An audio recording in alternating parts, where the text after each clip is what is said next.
Good morning, good afternoon, and of course, good evening, one and all. We've got a very, very special show for you today because, well, not only have we managed to lock Enzo in a dungeon, which is always a bonus, but we got Brian, Eddy, and Dwight Sullivan with us, and we're absolutely blessed, and we can't thank them enough. There, Brian's sorting out his camera. We've just been discussing he has a lack of drapes in his room.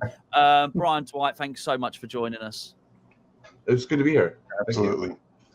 You've had a busy few. Well, we were just saying, Dwight, you've had a busy 4 months, right? Yeah, it's been hectic. We've been trying to get a game done. Yeah, or beyond. Yeah. Right. So we started thinking about Dungeons and Dragons in August of 22.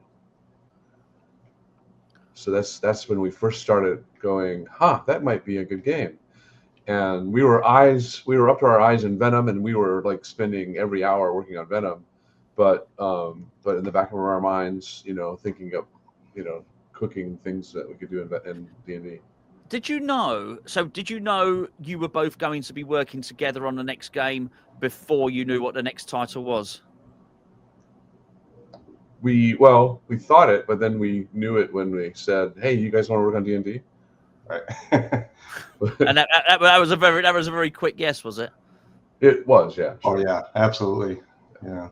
Yeah, I've watched your stream, and it was very, very clear from the outset. I think that you two you're very keen on this. This is really a theme that absolutely appeals to you, right? In the 80s, I formed a D&D club that I would go to, multiple times a week, and we would play D&D up in the, the top floor of this guy's bookstore.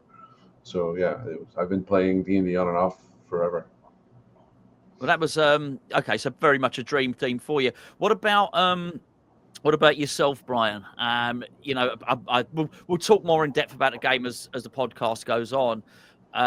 Very, very much. It seems very different to what you've done before, certainly. Yeah.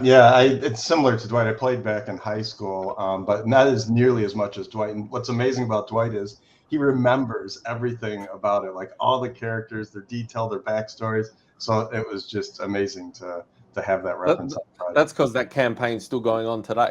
It's not, but I did see a YouTube guy that he has been playing for 40 years. Like the same world, the same universe. Yeah, what appealed to me is it's just such an amazing world, right, of monsters and places and characters, and for us, for creating something, right, that's just rich. It's as close as we can get to having a license and doing anything we want at the same time. Yeah. But the right time. I mean, 5 years ago, maybe, if I got my timeline correct, you haven't got Insider connected. This is I did a video a little while ago, and I didn't know you guys were doing this. I'm not hot off the press, and I don't overly spend time speculating what Stern or anybody else's next game is going to be. But we had a chat, myself and Enzo had a chat, and it was very much about what could possibly come next. How could Insider Connected probably, start to max out and reach its potential? So I think this game's probably come at exactly the right time with the save progress and stuff like that, right? Yeah. Insider Connected is still in its infancy. We still have tons of things planned. It's still going to grow, and we're going to do things that hasn't been done before. But yeah, now Insider Connected can do a game like D&D properly, and it's great. Yeah, what about you, Enzo? An evolution of some of the features from Venom, right? Taking probably where we really wanted to go, but it's steps. Pin save, the Stern pin save system. Yeah. What? So you feel with Venom, you weren't able to do as much as you wanted to with Insider Connected? No, we were. But it's more about learning. Yeah, we learned about that, and then we expanded on it. Like D&D has a couple major things that are an improvement over Venom. Like you have multiple characters, and each character has its own leveling up. Versus in Venom, it's just the player levels up. Things like that. Yeah, well, it's highly impressive. Have you been pleased with the response so far? Because the game certainly would have revealed the game looks amazing. It looks packed. I think there's been a really, really good response to it. Actually, it looks an incredible game, just stylistically, even without before you've got into any depth on it. Yeah, we've had an amazing team working on this project, so we're pretty excited with the response so far. From the art standpoint, Vince Prost and the writer Zach Prost, to the music by Chris Velasco, and then the cast of characters for the VO. Right, it's an amazing collection of people and an incredibly talented team that put this together. Everyone is stepping up and doing their A game. We have an amazing number of LCD artists and programmers and mechanical engineers, and everyone has come out of the woodwork. Hollywood people are just learning about it, and they go, "I want to be part of that project." And there's a lot of passionate D&D people out there. As soon as we got started on the project, people just said, "Wow, I can't wait for to see what this is going to be all about." And it seems like all of PD has been part of this project. And what about yourself, Enzo? Did you sort of reveal an ordered one?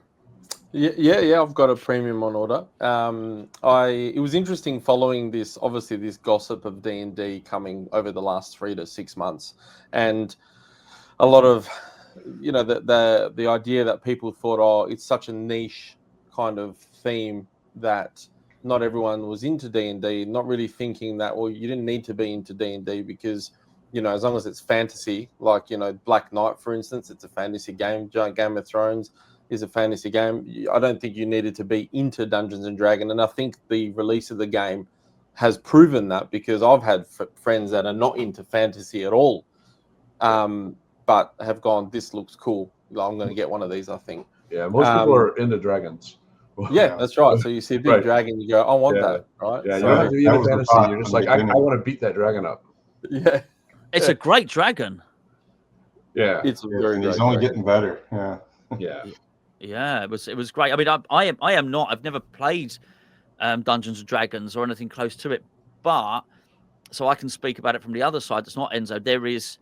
There's definitely something within me that wants to level up, and just listening to some of the people talking about it, you guys on your stream as well. And I do want to point out that you did ask on your stream to trap up, so as you can explain it, because some people are saying, oh, maybe the flow is not going, but I heard at the start of the stream you said you guys basically trap up while you were explaining it. I think there's plenty of flow on this game actually, but just you're right about the dragon. I think the dragon's amazing, and I think choosing these different characters. I did used to play Gauntlet. Anyone remember Gauntlet at the arcades? I used to play Gauntlet. Exactly. So yeah, I think it really, really appealed to me. I think it's a good one. Would it be fair to say that perhaps because it's not like a Hollywood license or something like that, that maybe you were able to spend more on the mechanics of the game and the development, the R&D? No, I don't think that really was the case, right? I mean, even though it's not Hollywood, it's still a big license, and the number of people who play D&D and how big Wizards is pretty incredible. I think it surprises most people who aren't into D&D. And no matter what the license is, we pack as much stuff as we can into the game. Yeah, like Brian in the beginning of a project, Brian disappears into his sub basement for like 3 days. I'm not even sure if he showers. Kind of looks a little like Gonzo's. Yeah, and then he comes out and he comes to like me and the core team, and he says, here's all my crazy ideas. And sometimes they're really crazy, sometimes they're awesome, like the dragon, and we then start unpacking it and deciding, what makes sense and what would be fun, and then what, then we go down the path of what's the most fun for, that we can pack into this game. Well, I think, I've not played it yet, and I look forward to playing it. I think what you may well have, and I was just listening to someone talk about it earlier, if anything, having this saved progress is going to allow someone, even if you don't own the game, to go on location, to play it, to save their progress, and then if they go around someone's house and they've got it there, they can resume their progress there. I think that's it's almost like walking around with an old sort of memory stick on you in the old PlayStation games, if you like.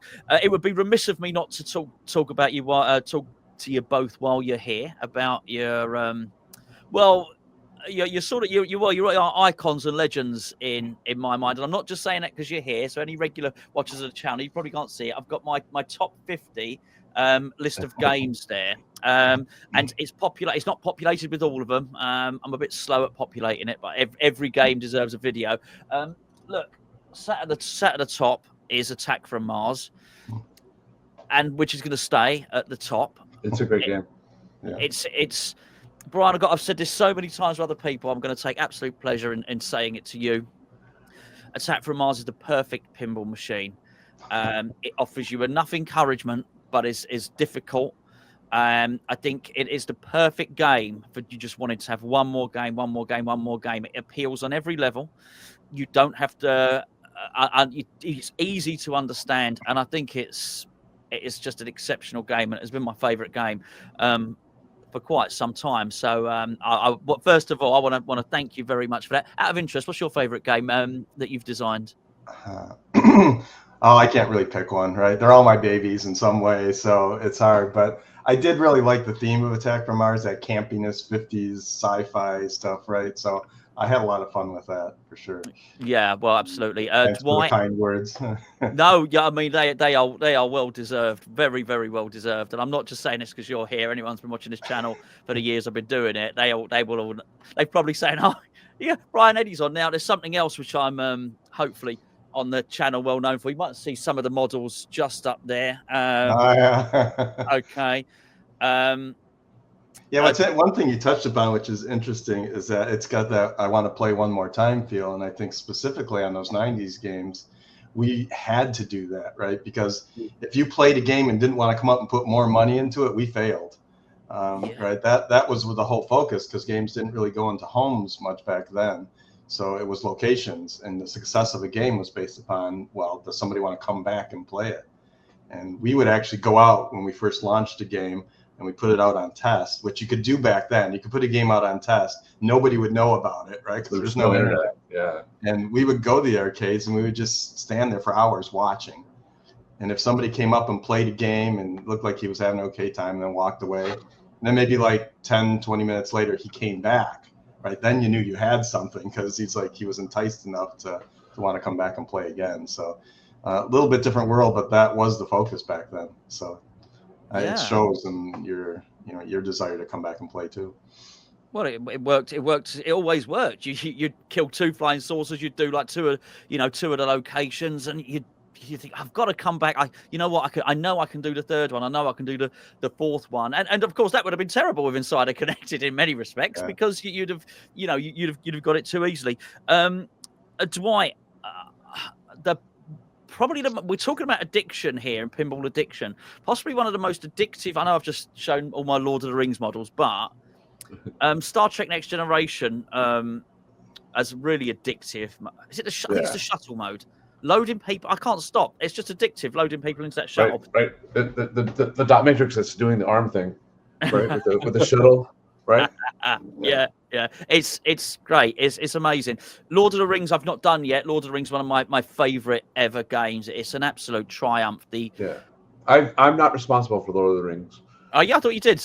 No, that's Keith Johnson. Like, if you like Lord of the Rings, you should thank Keith Johnson. Well, I'll speak. Should I leave now? I'm just going to leave I'll just leave. No. Well, don't. Please don't leave, because I say the most. I thought it might have played some role in your Lord of the Rings is fantasy. Well, so it's a great game, and I liked it, and I might have. So back in the day, we were often like the lead of a project, and then between games, we would help write this or that on somebody else's game, but that somebody else usually designed that thing that you were writing, or you only sort of lend a little bit of creativity to it. But if you like Lord of the Rings, it's Keith Johnson. Okay, well, we'll speak about that another time. But I've got it right about Star Trek Next Generation. I'm not wrong. Yeah, you do. No, that's me. Yeah. Yep. I mean, just an amazingly addictive mode, and myself and Enzo were talking about this the other day, about just these modes that keep you coming back. And if you can make the shots addictive, which clearly you could do, Brian, you can make the modes addictive, then surely you're onto an absolute winner here. So I just think, if you've come up with something comparable here with the new technology, then it's amazing. I got a question for you though on that. So what's the connection between Star Trek Next Generation and D&D Tyrant's Eye? Michael Dorn. Yeah. What a crazy! After all these years, Dwight's working with him again. Yeah, and I told him that, and he remembered it. So there's one more connection, right? Okay. There's one more connection. Did you? Oh, right. Yeah, go ahead. Tell them the other connection. That's cool too. There's one more connection between Star Trek Next Generation This one's harder. and D&D. It's yeah. Go on. You won't know. So Micah Burton was also one of the voiceover people. So we have tons of voiceover talent in D&D, and Micah Burton, LeVar Burton's daughter, is also in D&D. It's incredible. It's incredible. And then, in fact, then at the end of the session, when she learned, because like a lot of the times the VO people, they come into a studio and they don't know who the other VO people are. They don't know just how big of a project this is. And she came in. She was brilliant in her roles on D&D. And then at the end, she learned that Michael Dorn was the dragon, and she had, in her character, just got through making, did a whole bunch of lines like making fun of the dragon, saying, wrath the wrong and wrath the whatever. And so then when she learned that Michael Dorn, her dad's friend, who comes to the house every once in a while, and like apparently the Burtons still have a Star Trek Next Generation pinball machine in their house, right? So LeVar Burton still has his pinball machine. And when Michael Dorn, I guess they're still friends. So she did extra lines to make fun of the dragon because it was Michael Dorn. Because it's a family friend. Are you how involved are you, Dwight? So you create the code. Obviously the call outs are intrinsically linked with that code. How involved are you with the voiceover artists?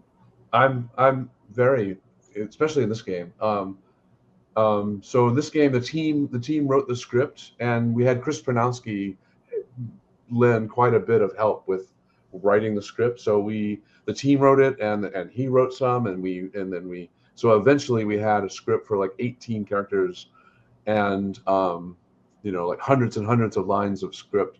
And then and then Jody and Chris and Brian and I started working on, well, who's going to be the cast. And as soon as this sort of the word got out, that we're making this project again, like people started saying, I want to be part of that. And so the cast became a cast of thousands. And so then let me back up a little bit too. Zach Prost, our writer, wrote the story of the game, The Tyrant's Eye. He and I, like with a little bit of my guidance, he wrote it, and then he and I sort of rewrote it so it fits in a pinball machine. And then all of our modes and story comes from that background, that all of that work. So the game is very, very speech heavy. We're telling a story, and we have all these characters. So nobody knew the story better than I did on the team, and so I sat in on every single voiceover recording and help. Yeah, which is great because we don't always get to do that, sit in on every call, so we can direct them in different ways, because like White said, he knows the story better. Yep, and they were all brilliant. Well, what about you guys? So I'm sorry, I'm conscious I'm sort of swamping this.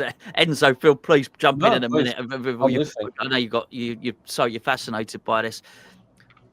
What about you guys? How closely are you? I'm fascinated by the process of design of a pinball machine. How closely are you working together? Are you every day in the same room? Have you got this sort of whiteboard and you discussing with each other how it's going to work? You've obviously got the pinball mechanics and the geometry, and then you've got yourself there, Dwight, saying, well, this is going to work, and how's that going to build into something? How closely are you working together? Extremely. We talk to each other every day. Brian and I collaborate. Yeah, we go back and forth a lot on things. Across months, we collaborate on every major idea. So everything from whether the playfield layouts to the rules to everything, right? We're talking because they're all intertwined. Right? Like again, Brian work well together. Brian emerges from that sub basement, but meanwhile, I'm writing up all of the insider connected stuff that I want to do, and I'm writing up all kinds of rules and documents that I want to make, and then Brian and I take his layout and toy ideas and rule ideas. And I take my stuff, and we just sort of, well, where's the game win? How does the game win with a combination of these ideas?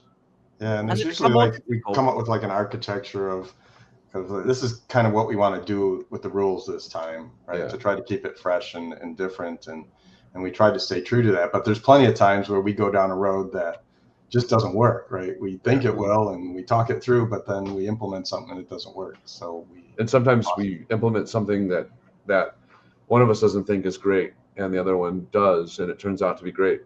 And and they're like, oh yeah, that I was wrong. Yeah. This is definitely great. some give and take on both sides, and I think both of us, we've done it long enough that we have respect to let each side investigate what they think is cool. And a lot of times we're an old married couple. Just fighting and bickering, and at the end of the day, though, the game wins. Has it become more difficult? I'm wondering. You're saying this because you're going off, and this now has to not just work with the playfield layout, Dwight. This has now got to work with Insider Connected. It's got to be a tougher job now, surely.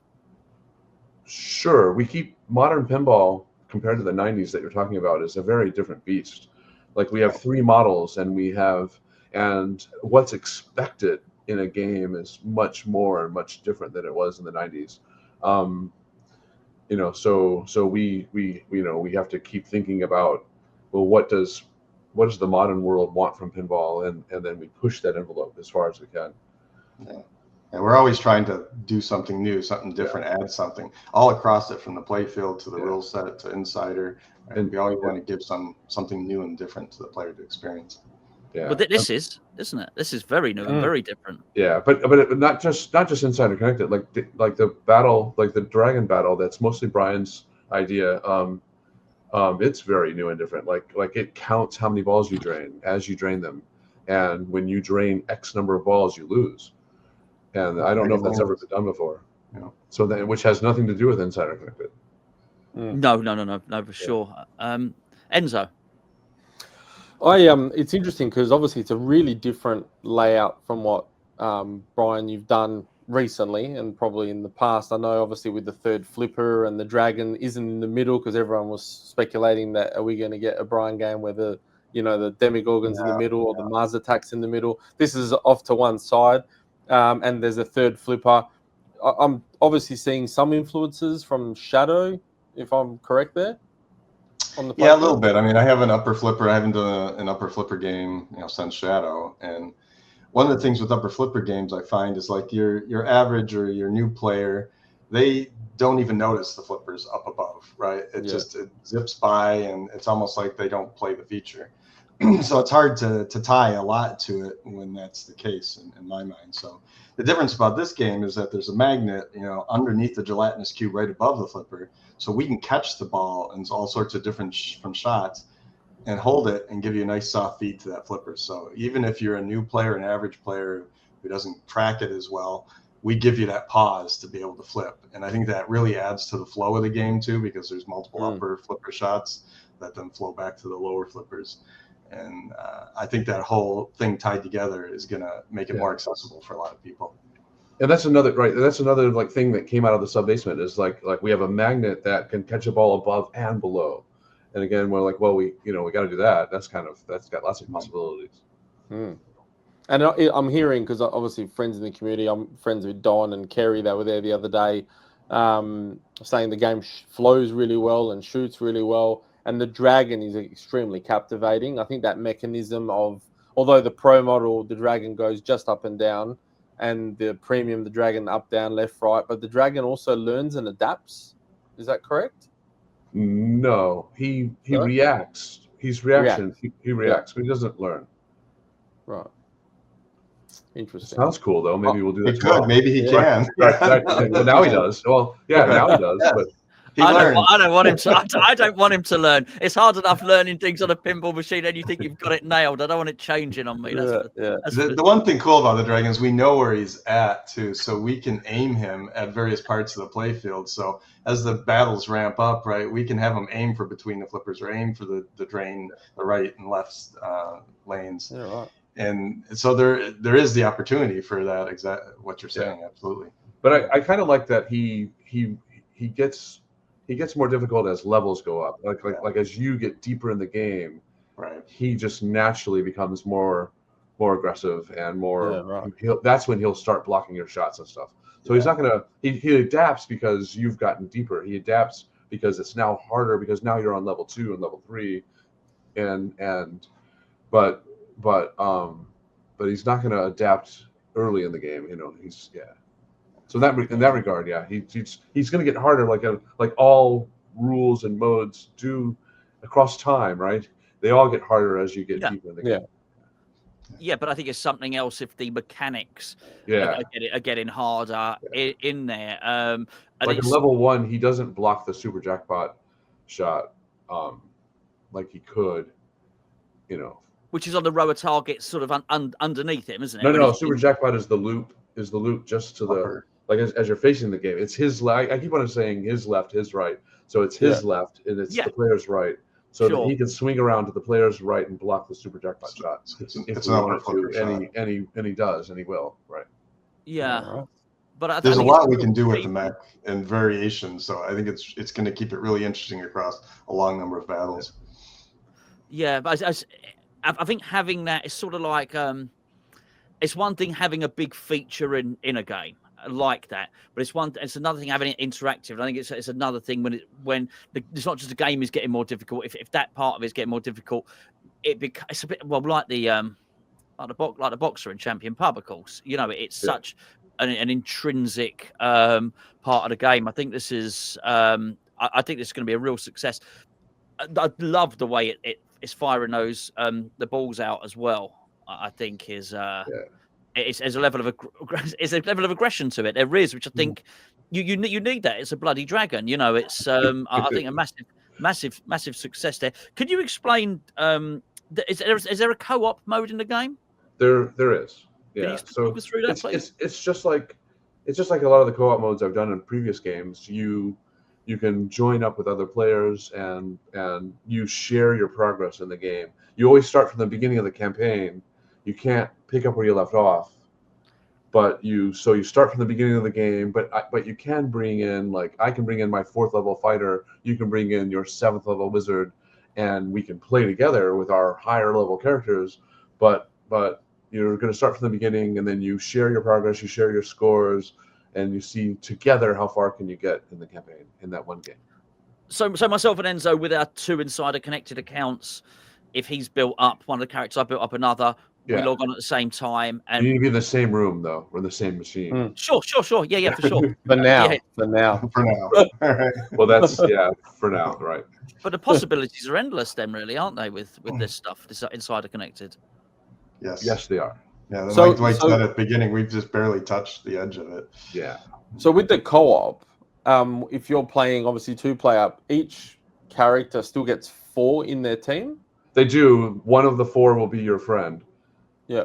Well, so like your party will be you, your buddy, who's your human buddy, and then two NPCs that gets thrown in with you. So you'll always be facing 4, and then the game will so you're playing, and Enzo is playing with you, or is player 2. Enzo will help you fight whatever fight you're in, but then and gain experience and so forth from your fight. But then when he's up, you'll do the same. Yeah. And you'll progress through the story together. So as you move forward, the next player plays, they'll move forward the same way. A lot like the co-op I've been doing for the last 4 or 5 games now. But it just ties so well with D&D, right? Because you normally have a party. Because you have a party, right? So it feels like that. Most people that don't know, with D&D, you have a party of 4 that travel with you on your journey, right? In D&D, it can be any size party. It can be. It can be any size, but 4 is common. Is just a common place to start. Yeah, it's the right number for pinball as well. To be honest. Yeah. And on that journey, like, it's a bit, I'm kind of getting the vibe that it's that choose your own adventure type of thing, where depending on what decisions you make, obviously certain things get impacted, and then you get to, there's 3 wizard modes, like 3 final chapters. There's each campaign will end with one of 3 different endings. So along the way, you will choose which of those 3 endings you play. And then you'll play one ending, and then the campaign starts all over, and you start back at the beginning again. Your character doesn't change. Your character's still whatever level it was, how much gold you have, and magic items and whatnot. But then you start back over. You start the whole campaign over again, and now you go through it again, making different decisions potentially, and ending up in a different one of the 3 endings. And then if The you beat replay the value ending, is phenomenal. if you beat one of those 3 endings, each one of them will unlock a different class, a new class of characters. So instead of 4 but you have characters, to beat yeah. Go ahead, Brian. Yeah, no, that was pretty much Okay, it, right? so You have instead to play the last mode. You have to actually win, and if you win, you get to unlock a class. Yeah. It's So just, then I you, think that's incredible. I'm sorry. Go ahead. No. I'm absolutely fascinated. Please carry on, Dwight. Yeah. So, like in your first few games, you have 4 characters to choose from, but after you start unlocking them, now you have 5, 6, and 7 characters to choose from. Each with a save. Each with their own save game. Each with their own. This is my question. So if you could build one character up with your Insider Connected account, but there's nothing to stop you from saying, I'm going to leave that guy for a bit. I'm going to start a new character, but obviously that character then starts from scratch and you build them up independently. Yep. And that's one of the major differences from Venom. I think the other major difference is on Venom, you could get to Grendel Dragon or Null and keep building yourself up and getting more and more powerful. Yeah. But you kind of tended to get stuck in those loops toward the end before you beat Null. In this game, we're saving your progress through the map, through the story as you go. So almost every time you come up to it to continue your story, you're going to experience something new each time until you get to the end.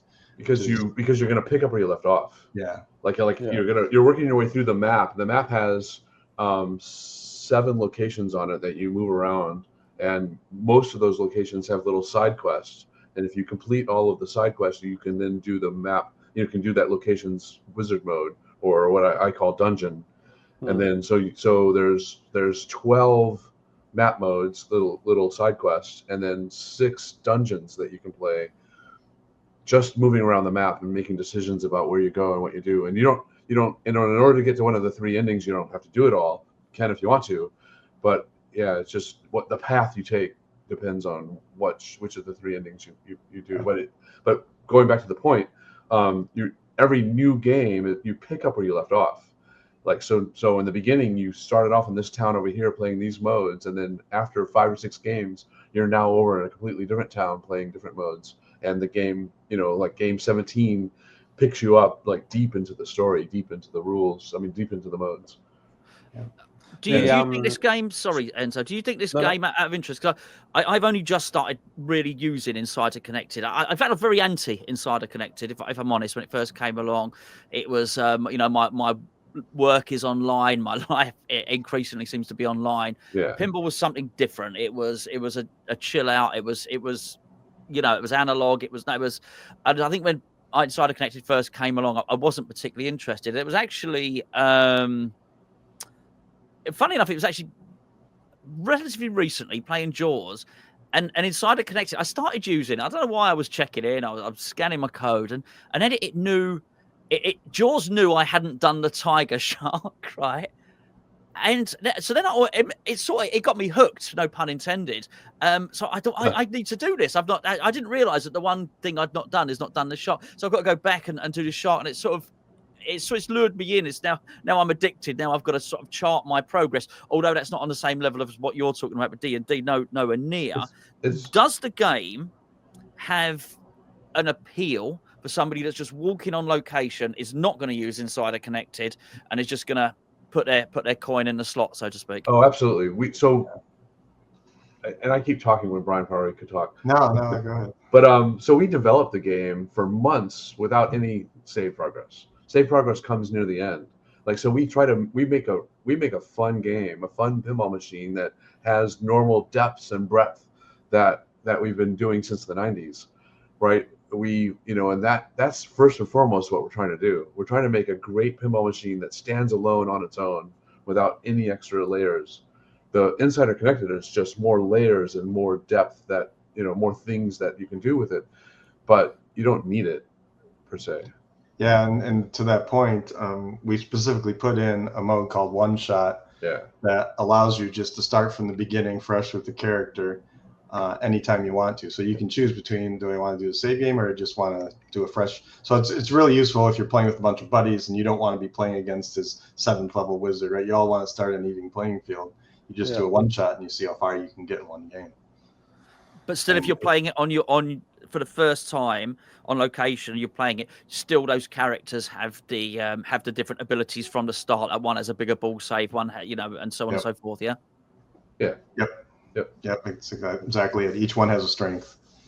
Yeah, and then it will save. If you logged in, it'll save for you just automatically. That's another thing we changed from Venom. There's no longer a prompt when you log in of whether or not you want to use a save game.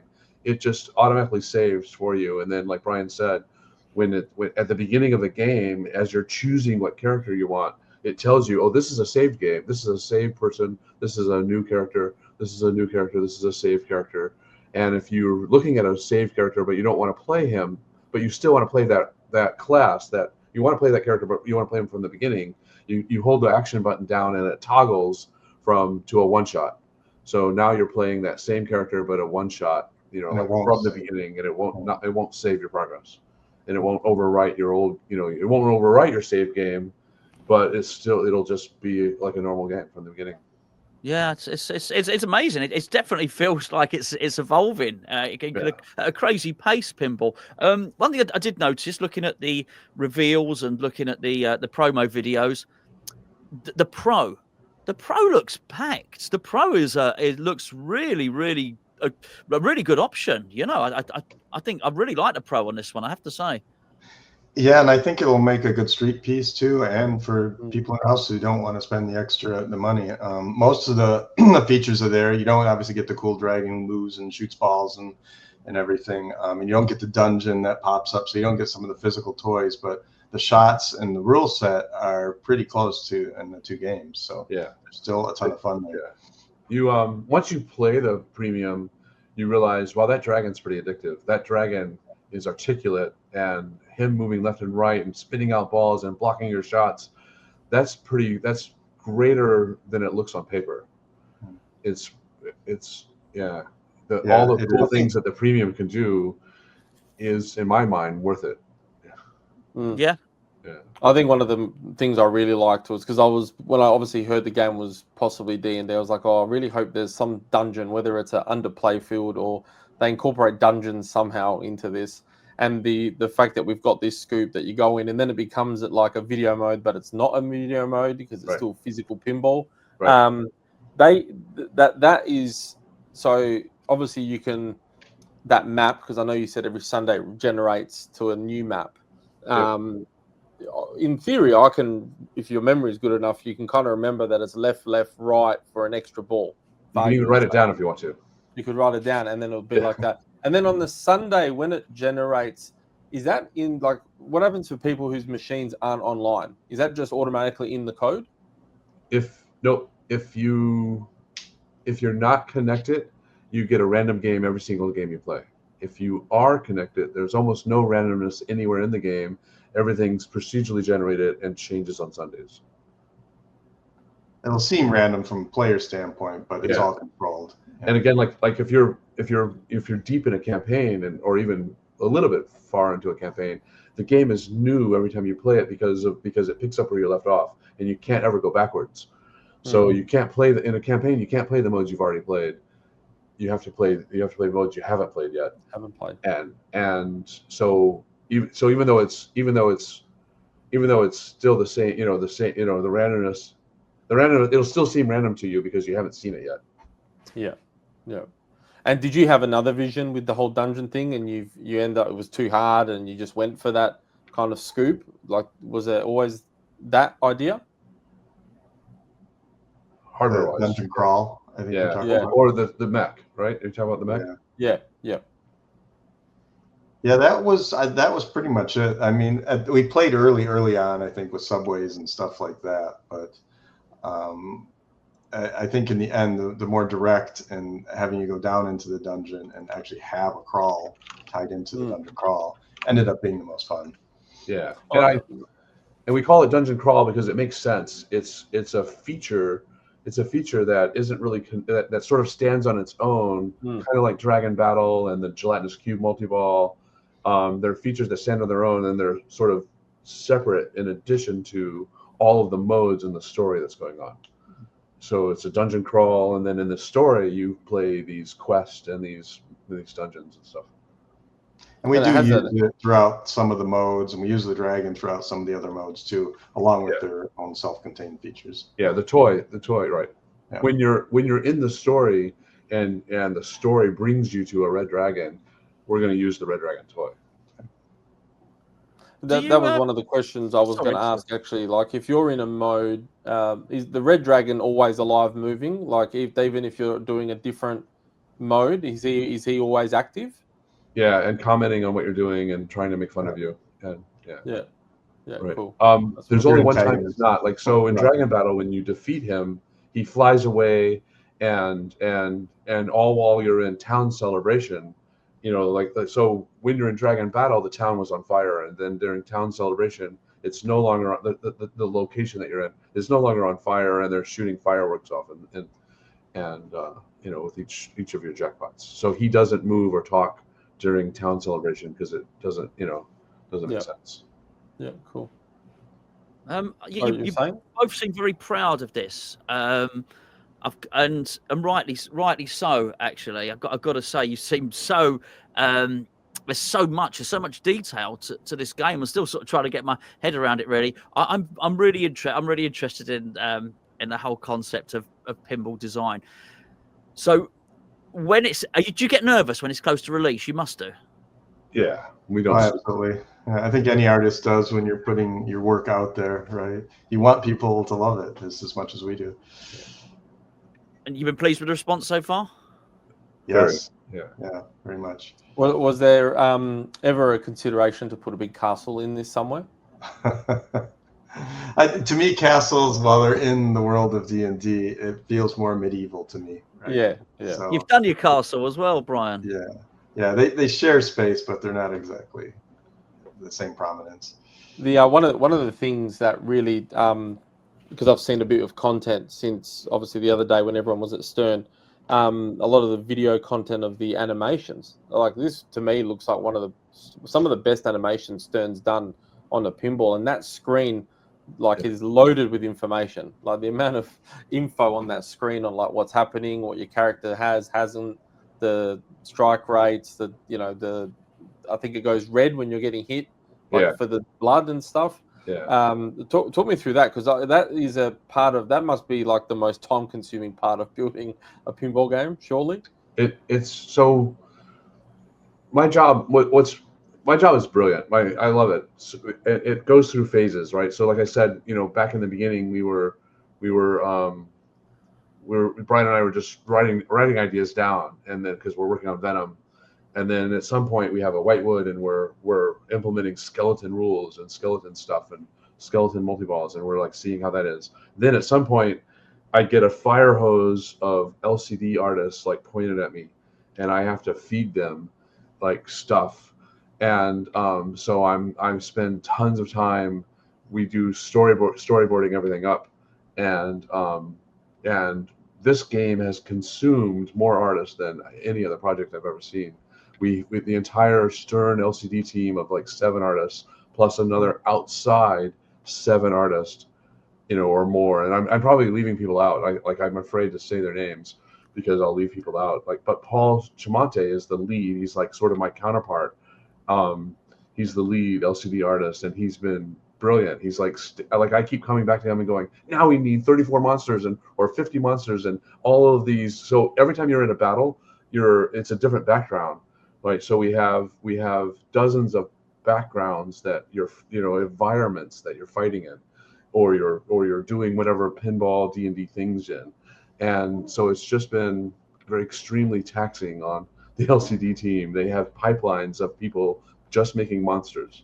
They have pipelines of people just making backgrounds. They have pipelines of people making all of the D&D, all of the regular pinball rules, like replay and instant info and attract mode and extra ball and jackpots and super jackpots and so forth. So it's and then, like I said before too, when they heard it was D&D and everyone started seeing the quality of work that everybody else was doing, everybody stepped up their game. Like the programmers, the artists, the mechanical engineers, the voiceover talent, like everyone started seeing what we were doing and what we were making and how cool that dragon is and how cool all of the other artwork was and the sounds. Chris Velasco and Jerry have stepped it up. Right, so everyone has brought their A game, and it really shows. Yeah, and I think part of that is there's a lot of people who are passionate about D&D on the team, right? Yeah. So they know the world and they're excited to work on the project. And so as more So things I was saying it's cut out. There's a bit of a delay. Sorry, Dwight. as more things went into the game, everyone started going, wow, and then they wanted to be part of it, and then they just did awesome work. Yeah, and it's all hand drawn. I think it's kind of unique to this, right? Even the way the story is told, and it's a lot of originally created art, obviously using D&D's world. Yeah, So it's an incredible amount. It was very, very surreal for months. For months, Zach Prost and I wrote the story. We met on Zoom 2-3 times a week, and we hammered out flow charts and story and writing things down, and then Tom Kizivat. Like, so in the game, when there's all these cutscenes. There's like well over 100 cutscenes in the game, where the story's being told by Matt Mercer from Critical Role and Tom Kizivat drawing it. So you see it sort of in this storybook kind of form with Matt Mercer doing voiceover on top of it, and it's very, very surreal because like Zach and I spent months writing the story, and now it's coming to life. Yeah, like a year ago. And yeah. So the Critical Role, for the viewers that don't know, if I'm not mistaken, was a Twitch stream of guys playing a D&D campaign that became so big that it became a TV show. Correct. So it's a vodcast or video podcast, right? That where people get around and play D&D, and they've been doing it for 10 years now. And a season of Critical Role is like 115 episodes, and each episode is 4 hours of them playing D&D. Wow. And it's freaking brilliant. Like I've now seen, of course, hundreds of hours, but they're so good at that. They're because it's sort of improv with the structure of D&D around it. They're all voiceover actors, and then they took the first season of Critical Role and they made it a TV show, which is now on Prime, on Amazon Prime. It's called Vox Machina, and it's now had 3 seasons of Vox Machina. So they've done 10 years of Critical Role and then 3 seasons of Vox Machina. They're all extremely talented, creative people. They're all laughing at everything they do, and because it's just so funny as you watch them, and it's really, I think and that's another thing that surprises people. If you start looking at they're now taking that show to stadiums, and they're selling out stadiums full of people coming to watch them play. They're coming to Chicago in April, and the seats were like $200 to $900 a piece. Yeah. And they sold it out, or mostly sold it out, right? Yeah. Do you think that because there's that element of acting and portraying characters, and some people take D&D very serious and they become a wizard or they become the storyteller, whatever. Do you think that's one of the reasons why there are a lot of people in Hollywood? Because I know that there's Joe Manganiello, whatever his name is, I always forget his name. He runs a D&D with a lot of famous people that play. Yeah. And I guess actors probably must relate quite easily to it because they've got to act in the character form. Yeah. I think D&D, even though it's been around for ages and it's been popular, I think one of the reasons why my daughter's 10, she knows D&D is because she's seen it in Stranger Things. And having that connection of Stranger Things introducing D&D to a whole new people, like Joe, or age group of people, or and obviously having that connection because you guys did Stranger Things as well. Did you find that there were elements of connection between the two with whatever story you're telling, whatever story was played in the show at all?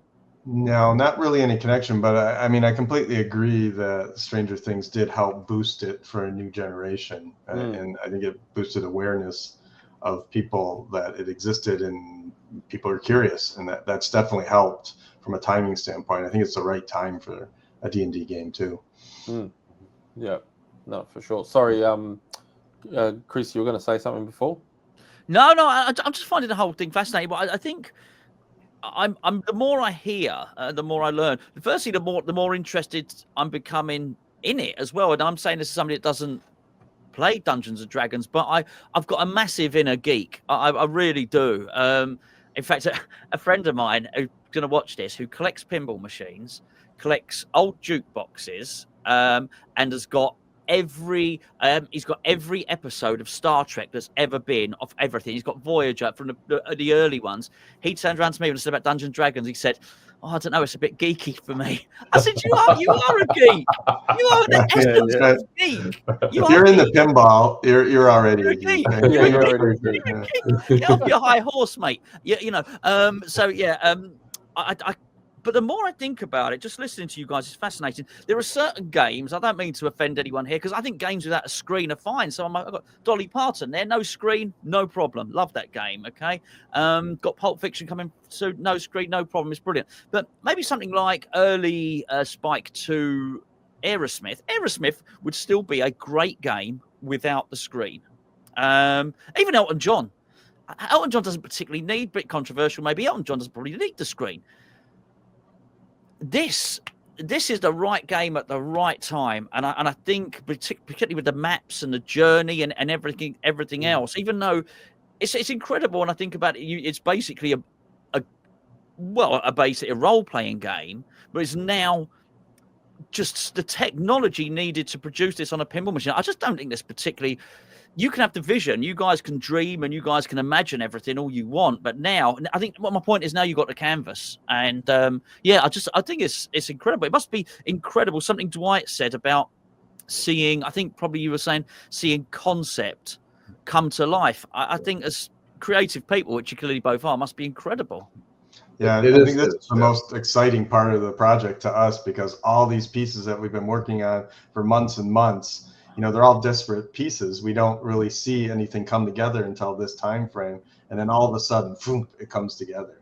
And you hope that all those planning and all the things that we thought of work well together, but you don't 100% know until it comes together. We're seeing that now, and it's super exciting to us. Just to show you what kind of geek I am, a fun fact, going back to your friend who has every Star Trek episode, Michael Dorn has been in more Star Trek episodes and movies than any other actor in the history of Star Trek. That's a geeky statistic. Yep. Yeah. It is.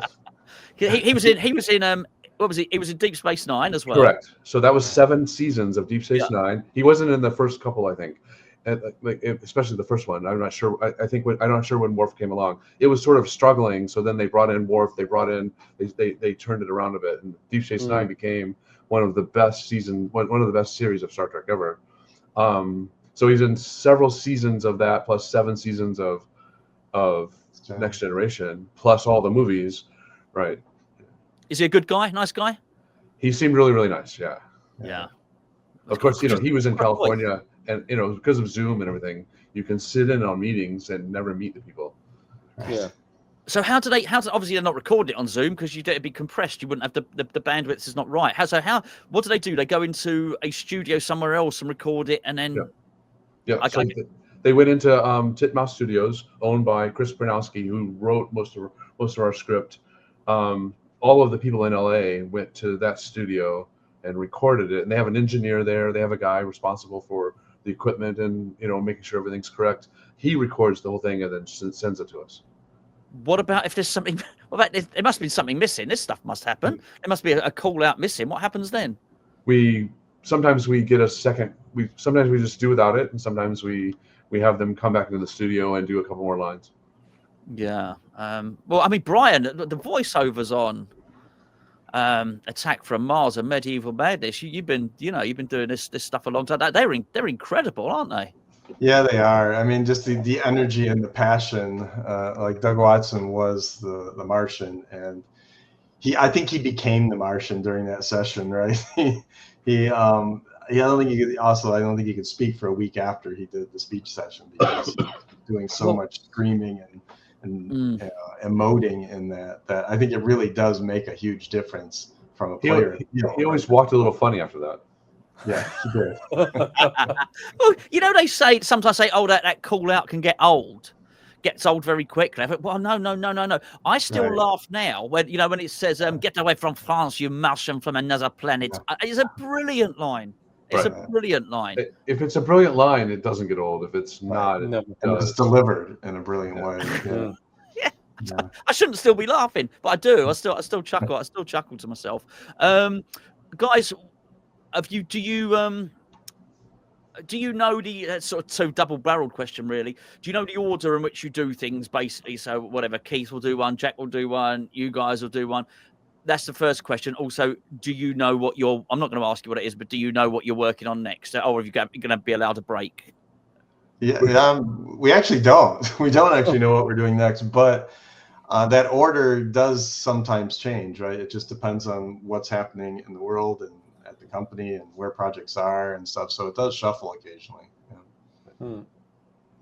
I think one of the things I wanted to mention before, I mentioned it a couple of times, is the probably the most captivating thing about this game is the replay value. And I think that's the one thing that I keep hearing from every content creator, and the fact that there's always a bit of talk in the industry about some people saying these games are too expensive and, blah, blah, blah, and all that. And I think, having that bang for buck. I mean, if there is a game in the market right now that has replay value with Dungeons and Dragons, and I get accused of being a Stern fanboy every time we make a video, because I am, but I think, when there was this thing about, this game's just D&D and it's for nerds and it's probably going to be a filler game before whatever else is coming, to prove people wrong, it's probably the biggest, I don't want to say F you because that's probably a bit rude, but it must be very, how do I put it? Just an awesome feeling to kind of go, we proved everyone wrong, because obviously you guys hear what everyone's saying. I know you guys listen to, what the public is thinking things are going to be and what's going to be in the game. But it's not a filler game. This game means business. And I think it's up there with the big games that Stern have made that have been extremely popular. Your Godzillas, your Jaws, your the new Metallica. I mean, the replay value for me is probably more than all those put together, to be fair. Did you feel that, now that we're probably at the end of the conversation, hearing what you've heard in the last few months leading up to the release of the game and going, wait till everyone sees this, knowing that you guys had something quite unique? Because in my opinion, this is a very unique game. I don't think it affects me as much as you think it does. Or Brian. Yeah. We don't really pay much attention to what anyone says about anything. We always just want to make a great game. Yeah. I mean, that's our focus, and putting as much as we possibly can into it with the resources we can get. And Dwight stole a lot of resources on the video side this time, as he told you. Yeah, don't tell anybody, because if George finds out, Wait till he gets that bill. Right. I think he might find out. Yeah. Shit. I mean, Kevin Smith alone would have been expensive. Yes. What role is Kevin Smith playing in this? He plays Ardor the Paladin. So we have 8 characters. Yeah. That you can be. 7 characters that you can be, and each one of them has a voice. Each one of them has a biography. Each one of them is very fun and interesting, like characters. And cool. Yeah, can't wait. We got a memo today saying that we should see ours in April in Australia. We get ours late. Yeah, I don't know. I don't remember getting ours, but our channel sponsor, Pinball Heaven, which is the biggest distributor in the UK, will have them over here. They'll package one up. They'll send it over to me. I'm blessed. I'm spoilt that I get to test out these machines. So as soon as it comes over here, I'm really looking forward to playing it. And I've got to say, well, first of all, it just makes me laugh. What Enzo said then is what I was saying earlier on, how people, it always makes me laugh how people in pinball can be point a finger and call something nerdy. I do. I am a proud nerd. I'm just looking at this and looking at the latest releases. I got to say, I don't particularly like Metallica's music. I don't read comics, so I'm obviously not that big of a nerd. But I've also not played Dungeons and Dragons. But this appeals to me because it's like we go back to it. Dragons do appeal massively, and I think sort of, the fantasy genre definitely appeals to me, and I think leveling up definitely does. There's a part of me that definitely wants to do that, and I think it's an absolute triumph. But all of that aside, even if you don't know any of this stuff, to see that dragon on the playfield spitting out the balls, to hear he's got such a bassy voice, Michael Dawn as well. It's there. It is a game in its own right. And I think before I even knew any of this insider connected stuff, I watched the reveal and I thought, wow, that's a pinball machine. That's an event, and pinball's got to be an event. It's got to have the pinball moments in it. Be it the wow. But yeah, be it the boxer in the champion pub, be it the castle in Medieval Madness, or be it the dragon on Dungeons and Dragons. I think these are really, really important to give you that. And if the shots and the storyline is feeding into it, then I think that's a great thing. So congratulations, gentlemen. I think you're going to have a really, really good fun few months as people start to play it. Enzo, any last comments, my friends? No, look, I mean, like I said, that we know that there's a lot in this game. I could talk about it for ages, but congratulations, and I think it was well deserved. The end result is phenomenal. It's obviously going to get better and better as we know the code's early. So I'm assuming when this game hits the production line and gets out, it will probably have a little bit of a code update more than likely. Yeah. But I'm really looking forward to getting it, and kudos to you guys and the team, obviously.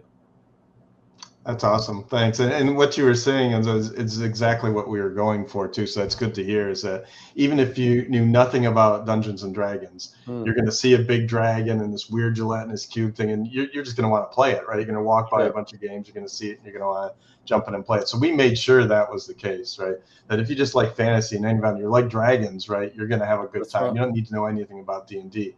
But if you do, if you're a core D&D person, Dwight took care of you, because there's a million details in the game, from the story and all the monsters and the traps and all the artwork, even just looking at all the detail on the playfield, right? So if you're a fan of D&D, you're going to get something else too on top of it. You're going to pull in a lot of people from the D&D community into pinball, because I know people that play D&D that they said to me the other day, "Oh, is pinball still a thing?"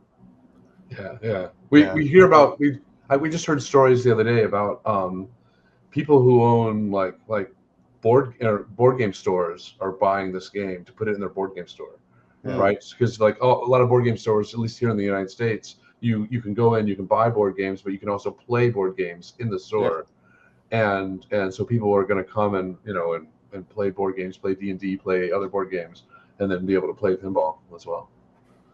Well, then you've truly succeeded, because I know this from Lord. I am very much a Lord of the Rings, very much a Tolkien geek. If you can make the crossover and you can get accepted by the community, then you've made it. And I think I know nothing about Dungeons and Dragons. I do know enough about people that if they're very into something, if they look at something and they accept it and they think, well, hold on, they've actually made a pinball machine here that's totally representative of this thing that we love. Yeah. Then I think you've done a great job there. A great job. Thank you. Thanks a lot. You're welcome. And just before we go, guys, just want to thank you both. Well, not only for joining us, that's the easy bit, but thank you so much for everything that you've done for pinball as well. You've obviously had such a big input in so many of I love my pinball. I love playing pinball, and nerd. Thank you so much. Absolutely. And when you actually get a game and you play it, let's have us back and we'll talk about it. 100%. I'd love to. Thank you very much indeed. Enzo, thank you for sorting this interview out. Enzo's an absolute superstar. I've been so busy recently. He's kept this channel ticking over. Thank you so much, Enzo. You've been brilliant, mate. Brian, Dwight, thanks, guys. Thanks. Later. See you. Cheers.